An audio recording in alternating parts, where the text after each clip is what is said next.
This is Explorer Nihao making his entry. Today I'm going to show you how to make an igloo out of sand.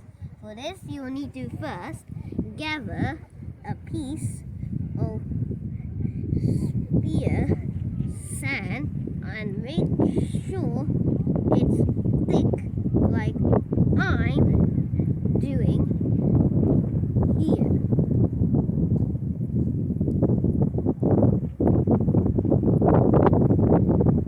Yep. So now you're done with that. You just have to make an arch here for the door and then dig into the igloo and then make the pathway for the entry and then squish up this sand to make the hill. And so you know it's yours, you can put a shape on, like a circle. And you're done with your igloo. This is Explorer Nihao saying his bye-bye.